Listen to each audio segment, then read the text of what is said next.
Greetings, fellow action figure connoisseurs, and welcome to another episode of Digital Caveman Presents Surprise Thursday. I, as always, am your host, the Digital Caveman, and today I will be presenting you with the Indiana Jones Adventure Series Raiders of the Lost Ark Ceremonial Renee Belloq. Let's get into it!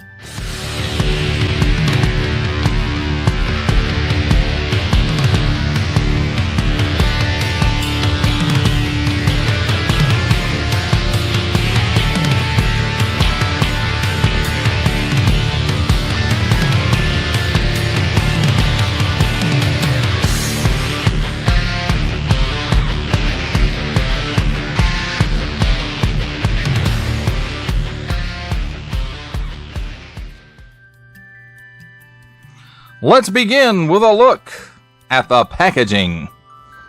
And here on the top, we got a hook, some tape, a little bit of a map there. Nothing to really write home about. Well, maybe a little bit more of some map over here too. It's just hard to see. On the front, Indiana Jones Adventure Series, a nice digital render of Belloq, and then some nice artwork of Belloq. Build an artifact, the Ark, Renee Belloq Ceremonial. Assortment number 4 and up. Hasbro print, plastic-free packaging, except tape and glue. On the bottom, small print, fine print, legalese print, made in Vietnam print, symbols I'm not going to learn, and a barcode. On this side, build an artifact, it's the Ark, and there it is completed. And here is the cross sale of the other figures with which piece of the Ark is included. Each sold separately, subject to availability, US and Canada, recycle. On this side, Indiana Jones Adventure Series, some more. Nice artwork of Mr. Belloq. Plastic-free packaging, except tape and glue. On the back, that same digital render from the front. Indiana Jones, Raiders of the Lost Ark, Renee Belloq Ceremonial. Build an artifact, it's the Ark. And then another digital render here showing the figure and his accessory. And build an artifact pieces. Warning! Attention! Achtung! Don't stick things in any other language pie hole that do not belong. Don't give it to babies. Disney, Hasbro print, small fine legalese, made in Vietnam print. That, my friends, is a look at the packaging. Let's take a look at the figure and his accessories. And let's start off with the pieces of his build-a-artifact for the Ark, which are the poles that Indian Sallah use to move it out. And there's 6 pieces altogether. 3 of them go together like this. One's a little bent, so we'll have to see how it does when we put the whole Ark together. And again, you can see this piece has a lot of molded detail in it. And I do believe that it's molded in, well, I think it's molded in this gold color, but I'm not 100% sure because this matches it up, and you can see here this is the plastic that it's molded in, so this is paint. So this may very well be paint as well, but as far as how they actually hook together, you just port and post them together, but you have to do it with the Ark all together to get it to work right. Now here's his staff. As you can see, it has 3 ram's heads on it, and it's kind of got some hair detail going on here. It's a nice gold paint app, it looks like. It may be molded in this white, but nice ridged details there, and nice details even at the bottom. Now my only thing is, I think it actually should be just slightly taller, but maybe not. Well, let's take a look at the figure himself. And as you can see, the likeness is okay. It's not the greatest. And that's pretty much all along this line. But nice paint apps, and the sculpt isn't bad. I mean, you know this is Belloq. But he's got a turban here, nice paint apps across the top. Well, I guess it's a turban, a headdress of some kind. But it does have nice paint apps across the top, and this gold band with some hieroglyph looking symbols on it. Hieroglyph, not hieroglyph. And then of course he's got this bejeweled square that's actually attached to the robe. Lots of nice paint details and molded details in there as well. And the paint for the checkered part of the robe, I mean, this is, it looks really good. And there's even some paint apps in here on the belt.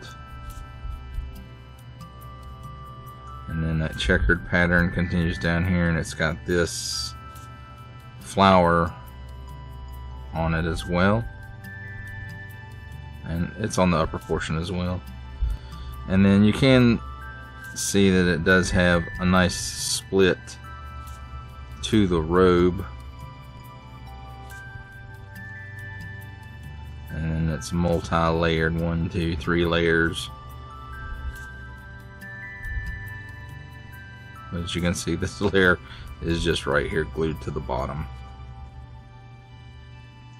And then of course the pants leg and the feet and the shoes, they look all molded in color.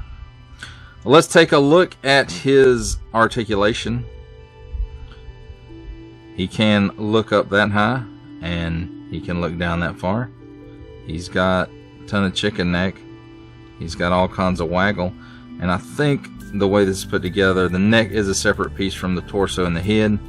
And I do believe there's a ball at the bottom and probably a dumbbell at the top. And yeah, I did say waggle. He can do the full exorcist, although you do have to watch out with that. Sometimes the neck, being a separate piece, will move out of position. And no butterfly at the shoulder. His arm will raise up about 90, we'll call it 90 degrees. 360 degree rotation.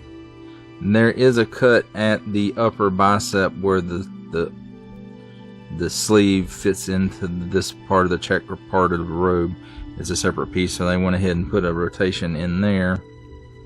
And then hinge and swivel at the elbow for another 360 degree rotation as well. And you'll get slightly better than 90 degree bend at the elbow. The hands are on these dumbbell pegs or ball peg, whatever you want to call them. It's a peg with a ball at the end. And then of course a round port on the hand. I don't know why they decided to go with this particular style with this, but you do get 360 degree rotation, and the hand will, you know, it moves all around, in, out, up, down. So maybe that's why they decided to go with it. And the other side is exactly the same, so it can go up and down, in and out, and it's all on that same type of post and ball. Now, nothing in the torso. There is a cut at the waist. It's on a ball joint or maybe a dumbbell. Gives him all kinds of hula. Allows him to bend back that far, forward that far, and of course left and right movement, as well as a 360 degree rotation. Now at the hips, there is no pull down hinge. I was hoping maybe Indiana Jones would get a pull down hinge, but no. But regardless, he does give you that much of the splits, and you can see it's kind of on that post and ball type of hinge. There is also, you can see it right there, cut at the upper thigh that gives 360 degree rotation. Now a lot of this articulation, of course, is hampered by the robe. He does have hinge and swivel at the knee, Swivels around 360 degrees and gives you approximately 90 degrees worth of bend. Now, at the foot, it doesn't really tilt down much. It doesn't really tilt up much. And it does have a forward-facing pin for a rocker. But I will say this about the feet. They are quite soft. They're made out of really soft, rubbery feeling plastic, at least compared to the rest of the figure. That, my friends, is a look at the figure and his accessory and his build and artifact pieces. It's time for my favorite part of a review, comparisons. And here we have all of Wave 1 Indiana Jones Adventure Series, along with the build and artifact, the Ark of the Covenant. We have in the front row Indiana Jones, Sallah, Marion, and in the back, Belloq in his ceremonial garb, and Tot.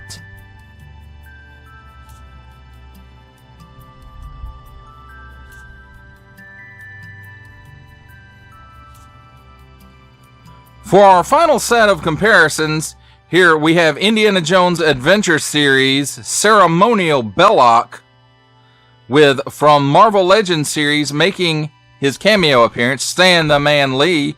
From G.I. Joe Classified series, we have the Hasbro Pulse exclusive Regal variant Cobra Commander. From Star Wars The Black series, we have the Archive Edition 501st Legion Clone Trooper. And for a 7-inch scale comparison, from Masters of the Universe Masterverse line, we have the 40th Anniversary He-Man. For final thoughts on the Indiana Jones Adventure Series Ceremonial Belloq, I have to say, why is it every time they make a Belloq figure, it's always in the ceremonial garb? Maybe it's, I don't know, toy producers feel that this is the most important look for the character, even though he didn't really spend that long in the movie dressed like this. I'm not sure. And that even dates all the way back to the original mail-away figure from Kenner. It was, you know, in this garb. And so, but I guess it's okay because they are making another version of Belloq where it's just him in his white suit. And I think that's a nice change of pace for the character. Now, as far as this one goes, the sculpt is okay. I wouldn't say I really think it looks 100% accurate to the actor. But the paint apps on this are nice. The staff is nice. I feel like the staff should be just a little bit longer so that you can hold it like I have him holding it here and it touches the ground. But I don't know, maybe they base this staff off measurements taken of the actual prop. I don't know. But the paint apps on this guy is nice. He has decent articulation for being a robed figure with the candy cone shell. And, you know, if you like Raiders of the Lost Ark, you're probably going to like this figure. Even though it's that same old ceremonial garb Belloq that we got it, that original Kenner mail-away figure.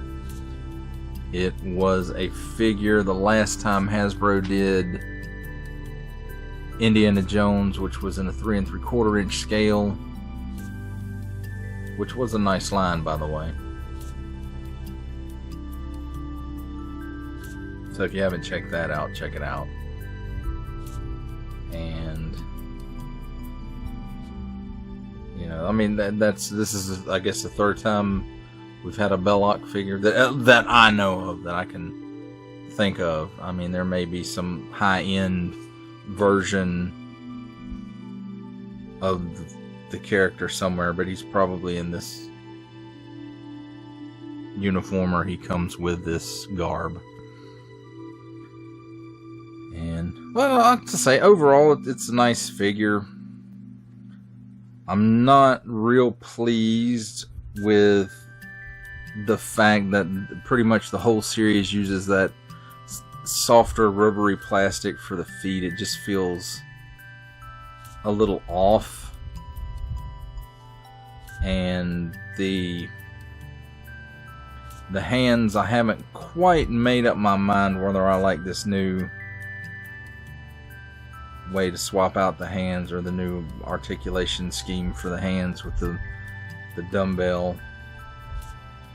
I really don't know if I like that or not yet. I guess I'll just have to wait and see. I do like the range of motion on it. That's pretty cool. You can do lots with it, but there's a lot you can't do with it as well. Well, that does it for the review. I hope that you enjoyed it. I enjoyed making it. Only support from viewers like you make this programming possible. Each view does count, and I do appreciate each and every single view that I receive. Thank you, and thank you so very, very much for supporting this channel through viewing. Comment below, like, share, subscribe if you'd like to see more reviews or just help the channel out further. Or both, that's even better. And don't forget to ding that bell so that in the future you will be notified as my new content becomes available. That's a wrap, folks. I'll see you next time.